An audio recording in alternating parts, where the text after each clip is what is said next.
Something will pop up. Oh, here we go. Okay, I got it. Okay. Got it. Yes. Okay. Okay. Perfect. Yay. Oh my gosh. All Okay, right. it's recording. It's Yeah, on the top. it's recording now. Okay, awesome. Cool. Oh goodness. Does anyone want to start first? All right. Do y'all still have printed out? Did y'all print out that study guide? Yes, I have mine too with me right here. Okay. Oh, I Oh. do not have it. Oh, it's okay. So chapter 5, the thematic units. So what'd y'all think about that chapter? I mean, I liked it. I thought it was pretty interesting, especially along with like aligning it and also using like different content areas to pull in as well with a lesson or like a subject. So that was one of my main things that I put down, and just incorporating different themes within a lesson. Yes. Okay. Yeah, I saw about, how we have to vertically align pretty much just all the themes. So how I told y'all I'm teaching high school. I'm teaching a CTE course in high school. So when I read this chapter about, the whole pumpkin theme, so my kids carved a pumpkin. So on top of everything else, my kids they weighed the pumpkin. They, just kind of thought about different ways that they can use the pumpkin. Some of them thought about cooking it.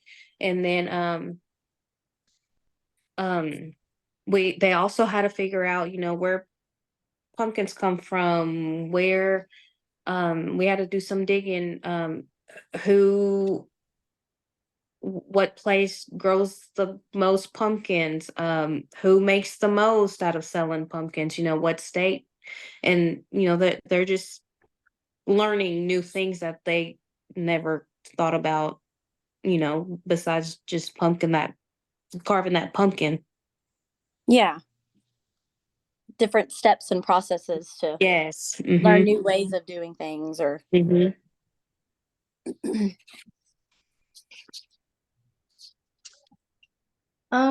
Yeah, I liked this chapter.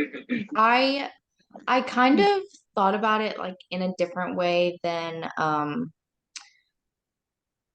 like being in kindergarten or first or second, like because I work with 3-year-olds right now, and so the the lesson planning that we have set up for them, they try to do like a different theme every week, or every couple weeks, and so it's not like as in depth or Yeah, as like it's not. We try to incorporate not like as with each not as theme the detailed. five senses and stuff like that. So it's not as detailed. Yeah, it's more age appropriate for them. And Yeah. I totally understand that because I work with 4-year-olds too. So that's yeah, that sounds about, right. But every week we have a different theme too. Like, what's this week? I think since now we're getting to December, it's like different days, like just whether it's candy canes or mittens or something like that. Like in October, like we had a week where it was like bat week and we made like a bat cave, and Oh, that's cool. then we like play like a video and like where bats, different parts of the world where bats are from, different types of bats and all that stuff. So, and the kids really liked it. And there was this little song, if I ever want to look it up, it's called Echolocation, and OMG, they go crazy for it. It's really cute though. And they're like singing it, they're like echo, echo, and they're just singing it throughout the day, and it's so cute. But sorry, Linda, I didn't mean to cut you No, off at all. you're I okay. just kind of like Yeah. yeah, No, yeah. no, That's really just cute. that's what we're doing. And so it was really interesting to like read about thinking deeper into the themes Yeah. instead of just like poking at the surface of this is a pumpkin and it is Yeah. orange and it smells like this and Yeah, Yeah. and we did a pumpkin carving too a couple weeks ago. We had some moms come in and they were in different groups and they like made like their own shapes on the pumpkin and they like helped them carve it and then they felt the inside the pumpkin guts. Some of them were like, I'm not touching that. Like that's just not my jam. And they're yeah. like, it stinks. And they're like holding their nose and like it's slimy and they're like touching the pumpkin and it was really neat though. Some of the kids they went crazy digging out the guts. They were like, I love this. But some of them were like, nope, I'm just gonna watch. But it was really cute. It was really, really cute. We so I think it was Halloween week. We did a like we did Halloween rotations. So like within our grade level. And so the kids got to rotate classes and come in because we're still contained. So like we're not departmentalized or anything because for second grade. Um, but we did like a different like Halloween activity in each room. So like in my room, I had a bunch of boxes and put different items in each box, and they got to feel them. And so like we read a Halloween book that talked about like witches and hair and like zombie eyes, zombie guts. And so we made like different boxes with something in it with food. And so they had to like guess what kind of thing it was in the story, whether it be like, oh, they wrote down zombie guts. And then on the next line, they had to write down what they really thought it was. And it was all like a certain type of food. And so they like loved it. And I had stuck something in one of them. And one of the little girls had came up and put her hands like she was kind of scared to touch it. And I like screamed at her and shoved her hand into it. I thought she was going to pee her. It was so funny. She's like, that is so mean, Miss Holt. And I was like, I love you. And I had to do it. It was That's so funny. they like really enjoyed it all. Like, and I know sometimes like books are hard, like when you're reading like just a short story, like keeping them engaged and like being still long enough to listen and get through the book. And so I feel like it was fun because it was engaging. And like at the beginning, I was like, hey, we're going to read a book about all these different Halloween things. And you need to pay attention because you want to remember them. I'm going to have some of them on the board and you're going to be guessing what each item is when you get to come up and like touch them. And then you're going to write all your ideas down. And then we're going to see what it really was. And so it was like a good way to keep them engaged in the story. And then like them knowing, okay, I need to pay attention so that I can guess it correctly. And so it was fun and just like a little competition thing. Like, oh, I got more answers right than my friend or, but there's lots of different things that you can do to keep them engaged in any lesson. So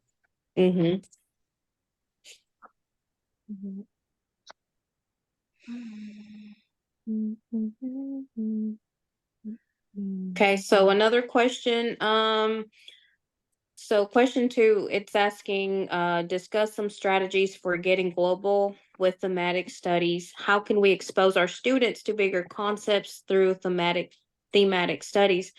I wrote down we can incorporate like a variety of perspectives and cultural examples in the curriculum, or find some of those things. We can also maybe collaborate with like um other educators, like our coworkers, or we can work together to do something for the kids and plan. I know that it can be hard for I mean like especially like with a whole grade level, like say you're in third grade and y'all are departmentalized. Maybe if it's just meeting with your co-partner, or if there's 2 reading teachers per grade level, those 2 reading teachers would meet once a week. And so it is nice here that we're not departmentalized. Sometimes I do wish we were, but I also think with this like age level, they're young and they need that more structure. But I think it would be it's a good transition when they go to third grade. But we do a collaborative planning meeting or vertical alignment meeting every week on a Wednesday. So our whole grade level, the kids are at some kind of special at the same time. And we meet and discuss like next week's curriculum, like what we're going to teach, what lessons, internalizing what we're going to teach. And so it's been really helpful because last year it was nice and it was easier. I don't want to say it was not as good as a curriculum, but it was a more of a, you didn't really have to put a lot of effort into it because it wasn't so in depth, if that makes sense. And the kids were still learning and growing, but this new curriculum that we have is very like more of like mental math, or more of like, okay, let's read this story, and throughout the story I'm going to stop, ask you questions, you're going to answer them. Like it's a lot, and the kids have done really well with it, but it has been hard because they're not used to it at all. And so it's been a little challenging, but it's been really good at the same time because we're seeing that growth. And so it's a lot, like having to learn all the new stuff, and then like you having to take time like out of your day other than being out while you're here at school, because you just don't have the time. Just being at home and looking through all of that stuff and trying to figure out what you want to do, what you don't want to do for that lesson. But it's been really helpful and really nice.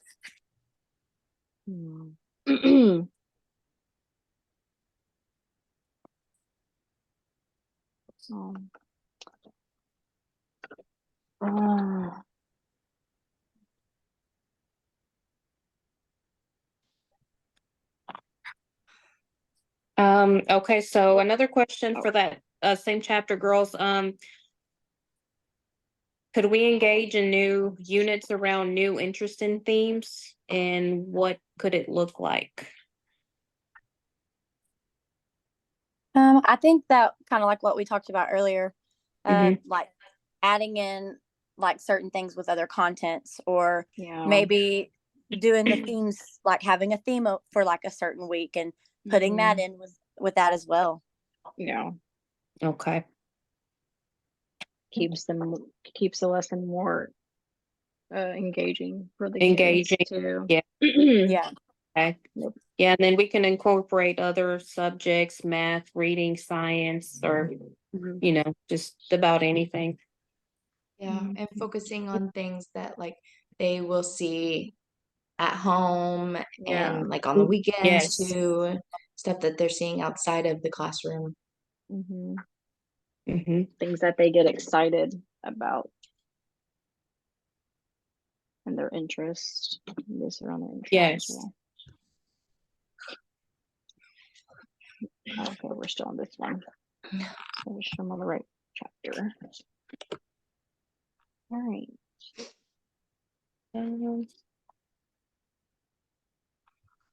Y'all have anything else on chapter 5? I'm okay. I don't think so.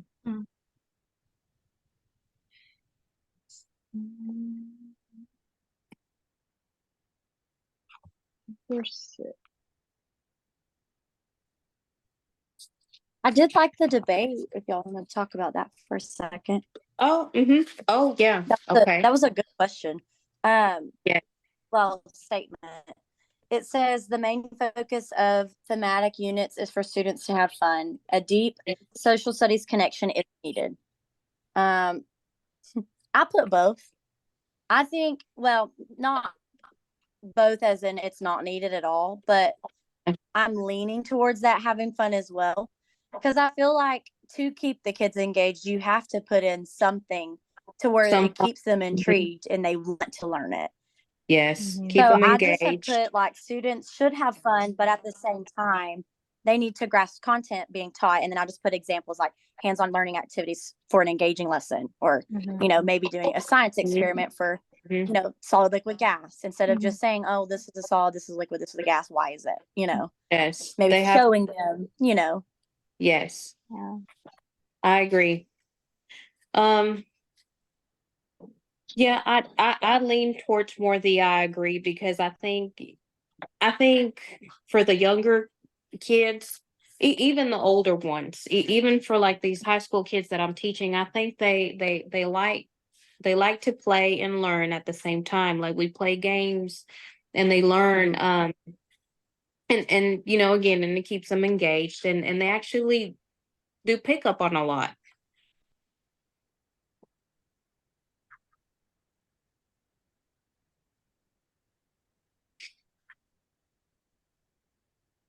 I think it's just easier, and you know that they have like that you have their attention, when there is something that they're like, oh, that's cool, rather than I'm standing up there talking and they're listening.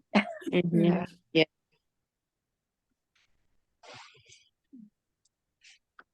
Do y'all see that 9-minute warning up top too? Yes. Yeah. Okay. I just wanted to make sure. The last time it like cut out on us, we were like talking and we're like, oh, there it went. No, I don't see it. Where do y'all see it? Oh, it It's on came the up top on my left. phone. Didn't see it. Like, Okay. yeah. Okay. Okay, so y'all want to move on chapter 6? Mm-hmm. Sure. All right.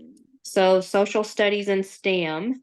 So the first question that I read on here, what does STEM currently look like in your classroom that you're in? I think STEM in the classroom that I'm in right now, I think it incorporates a lot of the math, a lot of the science. The kids have they learned about the chemical reactions for when they're cooking something, when we do cooking labs. Um, they have to measure problem solving. I mean, all that requires STEM, problem solving, thinking, and Mhm. critical thinking, all that. Yeah, for our littles, for one of their specials, they have stream. So like they go and each week she has a different I guess a different topic or whatever. Um and I'm trying to think what was the one we did. So sometimes she has um Legos for them, and she had asked them to build something. I can't remember what it exactly was, but oh, I think it was like they had like a little scarf, and she asked them to like build a house so that way it wouldn't blow away. And then I forgot what it was out of. They've done so many things and I can't remember, but it was really neat because some of them, like, I was like, wow, like they did really good just coming up with building this little house out of Legos, and it didn't, when you blew it, it didn't blow out of it. So, and I was really impressed with some of the kids. I was like, wow. So they really like, they were just really into it, and they wanted to make sure like when we came and we like did the blow test that um it didn't fly out. So it was pretty neat. That is pretty cool. Mm-hmm. Oh. I just kind of put, like we use technology every day. I use technology every day, especially like when teaching lessons and stuff, rather than like having the textbook, like my textbook open. I'll always have it pulled up on the board and we go through and do the lessons, and the kids have their papers and they're following along with me and answering questions, and that kind of thing. But like them truly using technology, we use Chromebooks like Monday, Wednesday, Friday, and they do their online programs. So they have y'all probably heard of it. They use a Mind Play. It's a reading program for like comprehension and vocabulary, and then spelling. And then they have iStation Math, which is like they use for a math online program. And I like it a lot. We use them for a lot of testing scores too, especially when we have our RTI or MTSS meetings now. And so we use those for a lot of different things to kind of like, let's see where they're at and pull from what. And I also like them because if there is something that they're struggling on, like it'll highlight or say, so and so struggling with this, here's some worksheets to help that you can pull for small group. And so they're really interesting. And then I just kind of put like science is like added into our curriculum with like our reading curriculum as well as our math curriculum. And then like not technology, math, obviously that's an everyday content area, especially for the younger ones.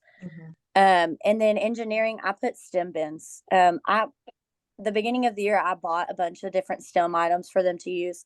And so I try to at least do that 3 times a week, and just to give them a good 15-20 minutes in the morning before we get our day started to kind of just like get your brains thinking. And like I have Legos, and we had bought some like of the blocks that they can put together, and they make different shapes, and then they have to like try to figure out how to take them all apart, or like Play-Doh, and they make the shapes out of them, or all just different kinds of things that kind of get their minds going before we dive into math and reading and science and all those things. Oh, guys, I'm so sorry. I have to get off because I have another meeting right now. So I'm gonna go ahead and go. Yeah, no, it's fine. I realized the time, but I gotta go. But Okay. yeah. Bye. Okay, bye. Thanks Sorry. for joining though. Yeah, of course, No of course. worries. Bye. Sorry. I was just gonna say that for my littles, we did a STEM project based on engineering, where for Halloween we had them build bridges, or not bridges, balances to measure different sized pumpkins. And I wish that I had a picture, but I don't. I was like, I didn't think that you guys were even capable of doing something like that.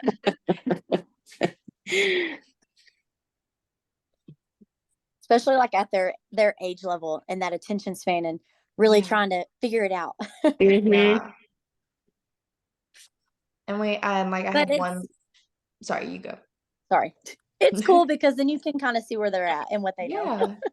I had one little girl, she was like, oh, I saw a picture of this in a book that my mom read to me. And I was like, I love that. You're like, yes, we're making connections. Yes. Yeah, there you go. And now you'll go home and tell your mom about doing it in class, and they're gonna think that you're actually learning something.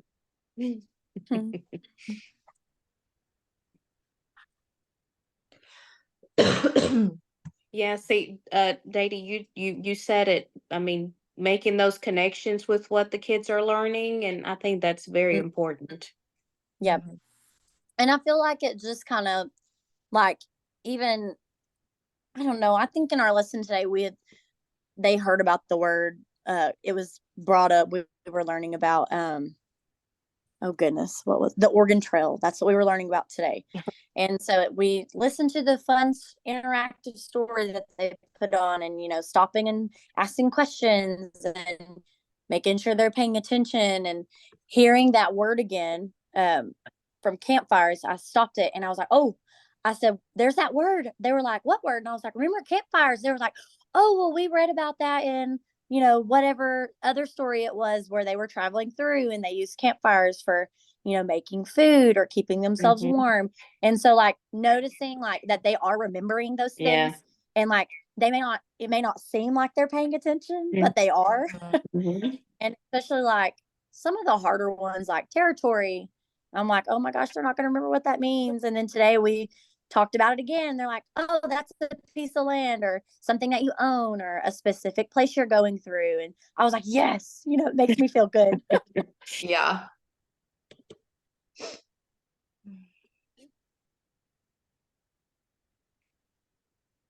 Trying